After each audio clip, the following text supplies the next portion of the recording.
हर हर गंगे। इस वीडियो में आज हम गंगा सागर की यात्रा के बारे में विस्तार से बताएंगे। इस बार मकर संक्रांति के पावन पर्व पर गंगा सागर मेला 8 जनवरी से 17 जनवरी 2023 तक चलेगा। पुण्य स्नान 14 जनवरी शाम से 15 जनवरी शाम तक पूरे 24 घंटे होंगे। मेले में करीब 50 लाख श्रद्धालुओं के भाग लेने की संभावना है। कुंभ मेले के बाद यह सबसे बड़ा धार्मिक मेला माना जाता है। इस वीडियो में हम गंगा सागर के महत्व पर प्रकाश डालेंगे, गंगा सागर मेले के बारे में बताएंगे और गंगा सागर कब जाएं, कैसे जाएं, कहां ठहरें, भोजन कहां करें, कितने दिन का प्रोग्राम बनाएं, प्रमुख दर्शनीय स्थल कौन कौन से हैं, यात्रा के दौरान किन बातों का ध्यान रखें और यात्रा पर कुल कितना खर्चा आएगा। एक एक कर इन सब बिंदुओं पर जानकारी देंगे। गंगा सागर यात्रा के बारे में सब कुछ जानने के लिए आप वीडियो के अंत तक हमारे साथ बने रहिएगा। वीडियो को लाइक और शेयर करना नहीं भूलिएगा और यदि अभी तक आपने चैनल को सब्सक्राइब नहीं किया हो तो तुरंत नीचे दिया सब्सक्राइब का लाल बटन दबाते हुए पास वाले घंटी के बटन पर भी क्लिक करके ऑल नोटिफिकेशन पर क्लिक कर दीजिए, ताकि आपको हमारे इसी तरह के अगले वीडियो का नोटिफिकेशन तुरंत आपके फोन पर मिल जाए। धन्यवाद। तो आइए शुरू करते हैं और चलते हैं गंगा सागर।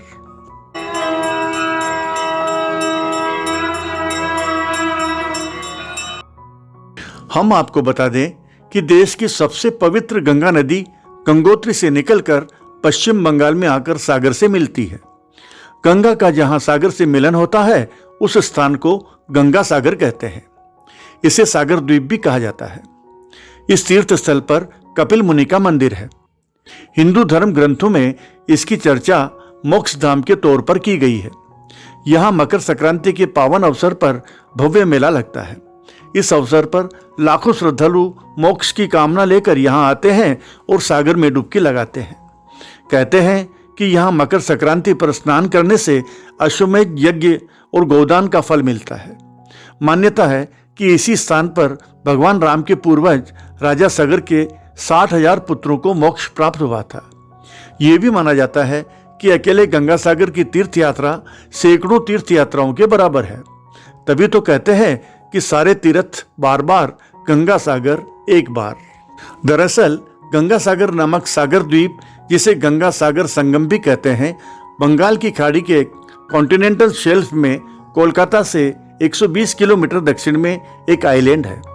यह पश्चिम बंगाल के 24 परगना जिले में स्थित है। इस द्वीप का कुल क्षेत्रफल 300 वर्ग किलोमीटर है। यहीं पर गंगा नदी का सागर से संगम माना जाता है और इसीलिए यह गंगा सागर कहलाता है। वीडियो में आगे बढ़ने से पहले आइए जान लेते हैं कि गंगा सागर कैसे जाएं। गंगा सागर की यात्रा करने के लिए आप अपने शहर से बस, ट्रेन या प्लेन, चाहे किसी भी ट्रांसपोर्ट सुविधा से आएं। आपको सबसे पहले पश्चिम बंगाल की राजधानी कोलकाता आना होगा। यहाँ से लगभग 120 किलोमीटर का सफर आपको रेल, बस, टैक्सी तथा बोट यानी फेरी से करना होगा। आइए जानते हैं थोड़ा विस्तार से। कोलकाता से गंगा सागर बस द्वारा कैसे जाएं? कोलकाता शहर या हावड़ा से आपको सबसे पहले धर्मतला बस स्टैंड आना होगा। वहां से आपको काकद्वीप के लिए बस पकड़नी होगी, जो धर्मतला बस स्टैंड से करीब 85 किलोमीटर दूर है। आप 1.5 घंटे में काकद्वीप पहुंच जाएंगे। काकद्वीप बस स्टैंड से आप टैक्सी या ऑटो रिक्शा द्वारा 3.5 किलोमीटर दूर स्थित हरवुड पॉइंट लॉट नंबर 8 पर जाएंगे। लॉट नंबर 8 जेटी से आप बोट में सवार होकर मुरीगंगा को क्रॉस करते हुए करीब 4 किलोमीटर दूर कचुबेड़िया जेटी जाएंगे। बोट का किराया होगा लगभग 15 रुपये। कचुबेड़िया जेटी से गंगा सागर तट की दूरी करीब 30 किलोमीटर है और इस दूरी को कंप्लीट करने के लिए पुनः आपको ऑटो या टैक्सी पकड़नी होगी, जो यहाँ पर हर समय उपलब्ध रहते हैं। और फिर आप इस तरह गंगा सागर तट पर पहुँच जाएंगे। गंगा सागर पहुंचने के बाद आप चाहें तो सागर स्नान करके और कपिल मुनि के दर्शन करके सेम डे ही वापस कोलकाता आ सकते हैं और चाहें तो एक रात वहीं रुककर अगले दिन भी आ सकते हैं। कोलकाता से ट्रेन द्वारा गंगा सागर कैसे जाएं? ट्रेन से गंगा सागर जाने के लिए सबसे पहले आपको सियालदह रेलवे स्टेशन से लोकल ट्रेन पकड़कर काकद्वीप जाना होगा, जो सियालदह से करीब 95 किलोमीटर की दूरी पर स्थित है। काकद्वीप से आप उसी तरह पहले ऑटो रिक्शा या टैक्सी से हरवुड पॉइंट जाएंगे, फिर बोट से कचूबेड़ी जेटी जाएंगे और फिर वहां से ऑटो रिक्शा या टैक्सी द्वारा गंगा सागर तट पर जाएंगे। सागर तट पर पहुंचने के लिए एक अन्य मार्ग कोलकाता नामखाना चेमागुड़ी है। कोलकाता से कार या टैक्सी द्वारा गंगा सागर कैसे जाएं? कोलकाता से गंगा सागर जाने का तीसरा ऑप्शन यह है कि आप टैक्सी कर लें और आराम से अपने परिवार के साथ गंगा सागर के लिए निकल जाएं। टैक्सी वाले से आप एडवांस में संपर्क कर लें और सवेरे 5 बजे अपने होटल बुला लें। आप जितने जल्दी निकलेंगे उतने ही जल्दी गंगा सागर जाकर वापस लौट भी आएंगे। टैक्सी आपको होटल से सीधे जेटी पॉइंट पर ले जाएगी। समय लगेगा करीब 3.5-4 घंटे। वहाँ पार्किंग में गाड़ी खड़ी हो जाएगी और आप हरवुड पॉइंट लॉट नंबर 8 से फेरी में सवार होकर कचूबेड़ी जेटी तक जाएंगे। वहाँ उतरते ही आपको taxi, jeep, mini bus, auto rickshaw आदि कोई साधन मिल जाएंगे, जिनमें से किसी एक में सवार होकर आप 30 किलोमीटर दूर गंगा सागर तट पर पहुँच जाएंगे। वहाँ स्नान ध्यान करके और कपिल मुनि मंदिर में दर्शन करके आप वापस ऑटो रिक्शा आदि से कचूबेड़ी जेटी पर आ जाएं और फेरी में सवार होकर हरवुड पॉइंट पर उतर जाएं।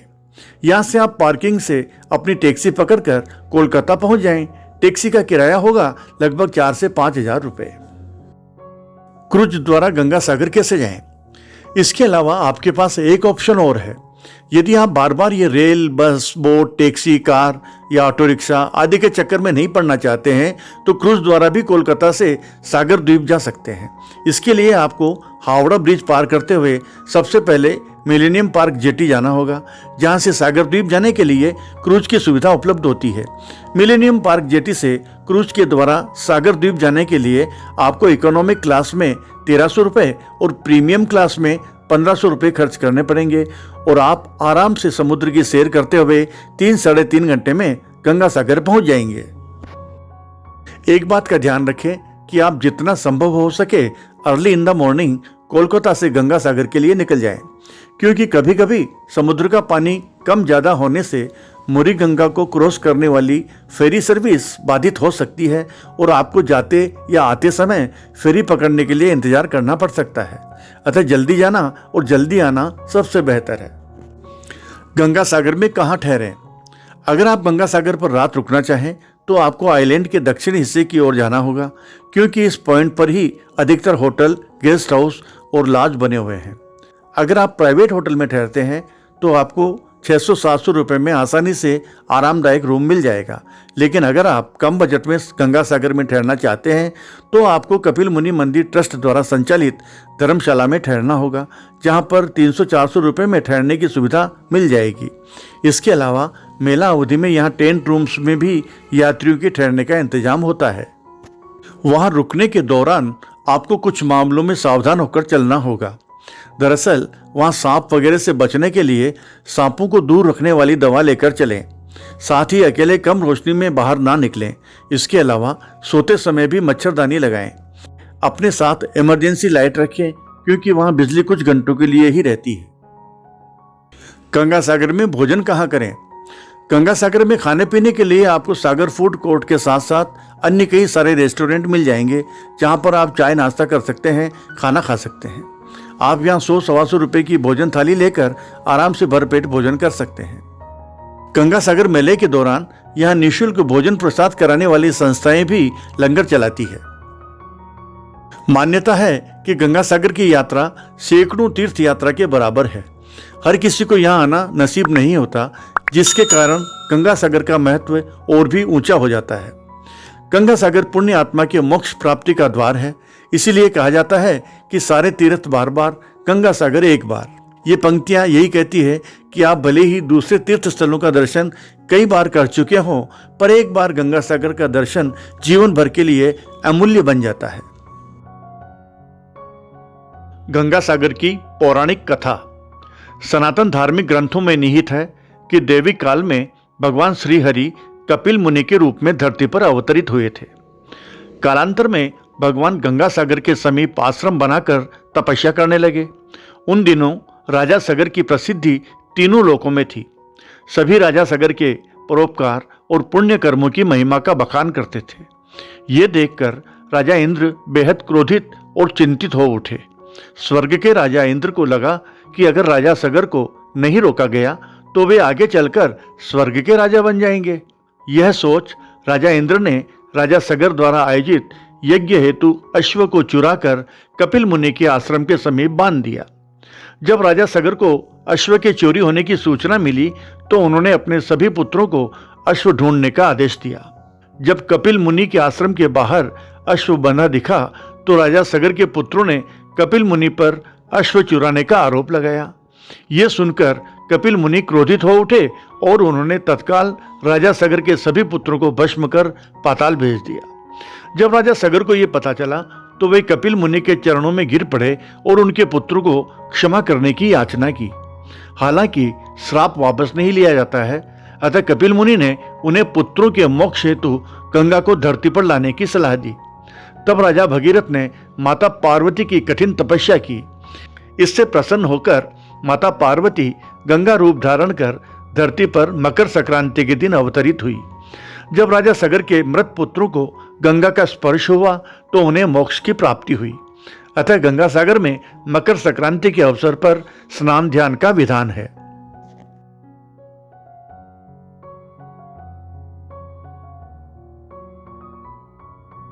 गंगा सागर मेला मकर संक्रांति की पावन अवधि के दौरान मनाया जाता है 5 दिवसीय गंगा सागर मेला।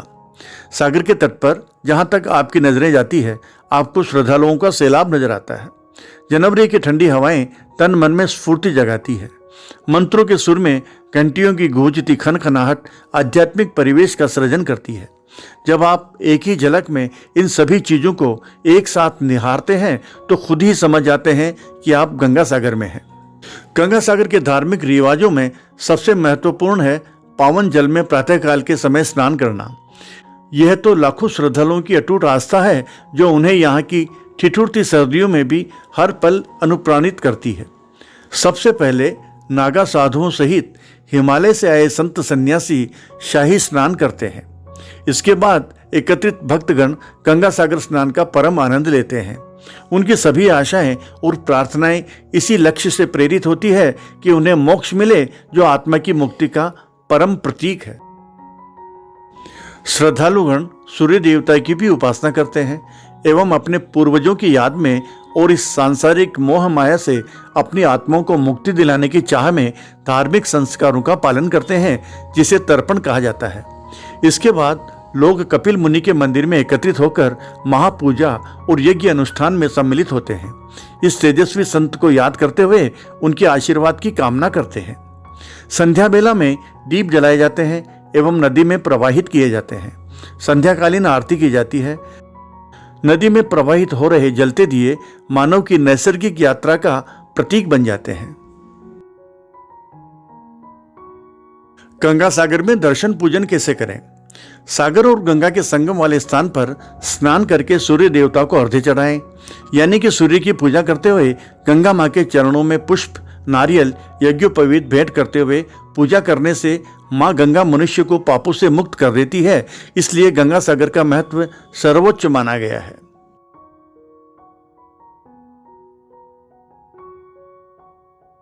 इसके बाद सागर तट पर स्थित कपिल मुनि के मंदिर में भगवान विष्णु की पूजा व दर्शन करें, क्योंकि कपिल मुनि विष्णु जी के ही अंश है। ऐसा करने से मां गंगा बहुत प्रसन्न होती है और मानव को पापों से मोक्ष की प्राप्ति का रास्ता बताती है।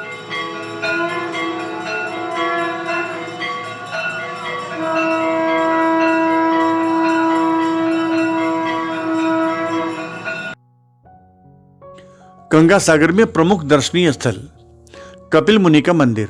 संत कपिल मुनि को समर्पित ये मंदिर सागर द्वीप का प्रमुख आकर्षण है।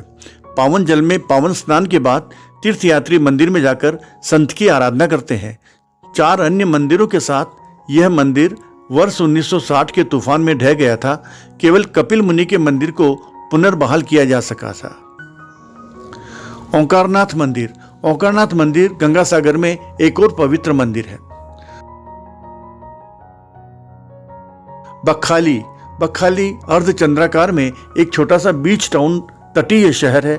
यहाँ का बीच सूर्योदय एवं सूर्यास्त के अलौकिक नज़ारे पेश करता है। बीच के आखिरी सिरे पर स्थित विशाल लक्ष्मी मंदिर एक महत्वपूर्ण दर्शनीय स्थल है। भारत सेवा आश्रम ट्रस्ट द्वारा संचालित भारत सेवा आश्रम में मंदिर है। यहाँ आवासीय सुविधा भी उपलब्ध है। गंगा सागर में रहने के लिए कमरा प्राप्त करने में यह आश्रम सबसे भरोसेमंद स्थानों में से एक है। गंगा सागर कब जाएं? अब बात कर लेते हैं कि गंगा सागर कब जाएं। गंगा सागर जाने का सबसे अच्छा समय सर्दियों में यानी अक्टूबर से फरवरी महीने तक का होता है, क्योंकि फरवरी के बाद कोलकाता में गर्मी थोड़ी अधिक पड़ने की वजह से आपको गर्मी के समय गंगा सागर को एक्सप्लोर करने में सर्दी जितना मज़ा नहीं आएगा। वैसे अगर आप गर्मी में भी गंगा सागर जाने का प्लान बना रहे हैं तो आपको वहाँ पर किसी भी तरह की कोई परेशानी नहीं होगी। आप गर्मी में भी गंगा सागर को विजिट कर सकते हैं। फिर भी जनवरी के महीने में सागर द्वीप की सैर सबसे उपयुक्त समय है, क्योंकि इसी समय यहाँ बड़े हर्षोल्लास एवं जोश के साथ मकर संक्रांति का उत्सव गंगा सागर मेला आयोजित होता है, जो विश्व के प्रसिद्ध मेलों में से एक माना जाता है। गंगा सागर जाने के लिए कितने दिन का प्रोग्राम बनाएं? अगर आप गंगा सागर के साथ साथ कोलकाता के अन्य प्रमुख पर्यटन स्थलों की भी विजिट करना चाहते हैं तो आपको 1 या 2 दिन अपने प्लान के अनुसार कोलकाता में ठहरना पड़ेगा। लेकिन अगर आप सिर्फ गंगा सागर ही जाना चाहते हैं तो आप कोशिश करें कि यदि आप अपने शहर से प्लेन से आ रहे हैं तो एयरपोर्ट पर, और ट्रेन से आ रहे हैं तो हावड़ा रेलवे स्टेशन पर सुबह 7 या 8 बजे तक पहुंच जाएं। अगर आप सुबह जल्दी पहुंच जाते हैं तो उसी दिन गंगा सागर की विजिट करके वापस कोलकाता या हावड़ा आ सकते हैं और अपने शहर के लिए रवाना भी हो सकते हैं। और अगर आप 10 या 11 बजे तक कोलकाता पहुंचते हैं तो आप गंगा सागर को विजिट करने के बाद वहीं पास में ही बने होटल या धर्मशाला में एक रात ठहर सकते हैं और अगले दिन वापस गंगा सागर से कोलकाता आकर अपने शहर के लिए रवाना हो सकते हैं। और अगर चाहें तो 1-2 दिन कोलकाता रुककर घूम भी सकते हैं। गंगा सागर को विजिट करने में कुल कितना खर्चा होगा? अब बात आती है खर्चे की। अगर आप हावड़ा से या सियालदह से बस या ट्रेन द्वारा गंगा सागर के ट्रिप पर जाते हैं तो आप इस पूरे ट्रिप को लगभग 1200-1500 रुपये में कंप्लीट कर सकते हैं। लेकिन यदि आप इस यात्रा को कंप्लीट करने के लिए क्रूज का इस्तेमाल करते हैं तो आपको यात्रा में लगभग 4000 रुपये तक खर्च करने होंगे, क्योंकि सिर्फ क्रूज का एक तरफ का किराया ही 1300 से 1500 रुपये हो जाएगा। और अगर कार या टैक्सी से जाना चाहें तो फिर आपकी यात्रा का बजट करीब 6000 तक पहुंच जाएगा। तो अब आप खर्चे की चिंता तो छोड़िए और निकल पड़िए गंगा सागर के लिए, क्योंकि सारे तीर्थ बार बार, गंगा सागर एक बार। आपको हमारा ये वीडियो कैसा लगा कृपया कमेंट्स बॉक्स में कमेंट्स अवश्य करें। यदि आप किसी और तीर्थ स्थल का वीडियो देखना चाहें तो हमें बताएं, हम आपको लिंक भेज देंगे। इस वीडियो को लाइक और शेयर करें तथा चैनल को सब्सक्राइब अवश्य करें। धन्यवाद।